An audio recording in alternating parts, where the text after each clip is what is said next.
It's my life. Lazy. It's my life. I got dirty. It's my life. I wanna shopping. It's my life.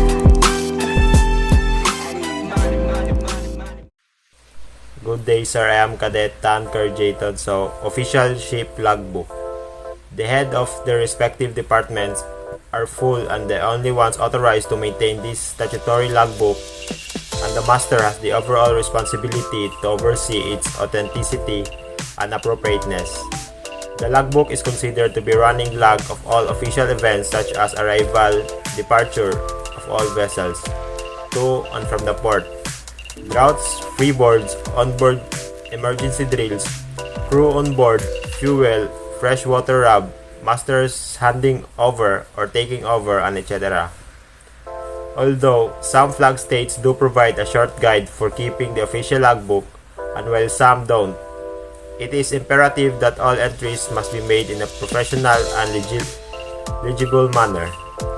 A few pointers while making such entries are: all entries should be made as soon as practicable after an event occurs. Since all logs are running records of the vessel, it makes record keeping vulnerable if delayed in its entirety. Only authorized personnel should make such entries. Master may designate personnel to do so. Entries to be signed as required by the person making such entry and by the person witnessing the event.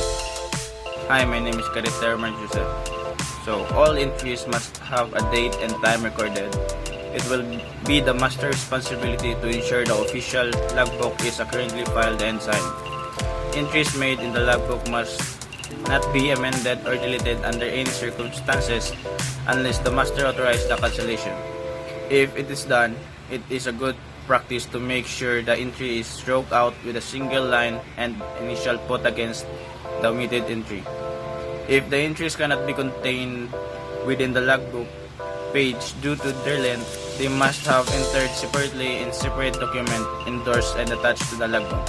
A reference number may be given for easy record tracking. Next, accountability for shipboard operations are often important, in that the tasks that are carried out as well as the existing conditions they are carried out under have to be recorded in order to have formal or official documents supporting the efficiency and reasoning behind the job that has been undertaken. In case of unfortunate incident, it is this record that lends credibility to insurers' claims and thereby ensures that the competency of the officer recording the incident can be measured and judgment reached accordingly. I'm Cadet Tiguman, and it is because of this that one must be entirely sure of the entry that is to be made in the deck logbook before making such an entry. Supplementary logs are thereby kept in a place which requires data to be recorded prior to making an official entry into the logbook. For example, the position is entered along with the heading, speed, and etc. in the chart or position logbook, which is then used to make an official entry into the bridge logbook towards the end of the watch. Following are the entries which must be filled up by the deck officer during his or her watch. First is the position of the ship in latitude and longitude at different intervals. Second is time to be noted when navigation marks are passed. Third is time, details, and reason if there is any course alteration. The fourth one is meteorological and weather conditions, including details of sea, swell, etc., along with the Beaufort scale that is prevalent.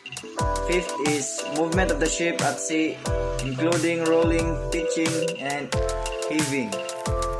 Details of any abnormal condition and speed of the propulsion engine, speed of the ship in knots, and last is if involved in any kind of accidents like stranding, grounding, etc., then details for the same. Entry to be made if any physical contact with a floating object or vessel is made. details of the distress signal received, entry for what kind of assistance given to the distress signal sender. If salvage operation is performed, complete details to be entered. If there is an oil spill or other pollution accident, position of the ship, time and complete incident to be recorded. Record of general watch routines performed including fire watch, time of arrival and departure and ETA. If berthing or anchoring is planned, time for the same to be noted. An original page should never be removed from the logbook. This is because the deck logbook is used as official evidence in case of an unfortunate event. Only official designated and symbols to be used. And if there is insufficient space in the remarks section, insert a gum paper strip instead of making the logbook clumsy. This shouldn't be necessary as there is ideal space to record everything in precise language. So remember that the logbook entry carries the OOW signature, which means that the OOW is responsible for all that is recorded by him, which is mark of his competency and accuracy of the data that is entered. The above list of data to be entered is only indicative, and more detailed information pertaining to the bridge logbook can be read at here. So good day, I'm Cadet Vinculado Jessie Ray. So the radio log must contain a summary of communication relating to distress, urgency, and safety messages. The summary must include dates and time in Coordinate Universal Time or UTC, details of the vessel involved and their positions, distress alerts, and distress-related communications received as hard copy via Inmarsat satellite system, Navtex or narrowband direct printing, VHF or MF/HF DSC should be noted in and kept with the log. Hard copy weather reports and navigation warnings need not be retained, but the receipt must be noted in the radio log. If not recorded in electronic form, electronic records of communication relating to distress, urgency, safety, and receipt of weather reports and navigation warnings from part of the log must be retained and not overwritten.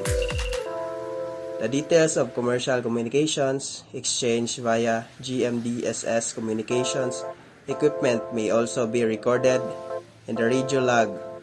The radio log should contain a record of important incidents connected with the radio services, for example, a breakdown or serious malfunction of the equipment, a breakdown of communication with coast stations, land earth stations, or satellites, adverse propagation conditions such as ionospheric, static, atmospheric noise, or general interference, serious breaches of radio procedures by other stations, any incident connected with the radio service which appear to be the importance of the safety of life at sea.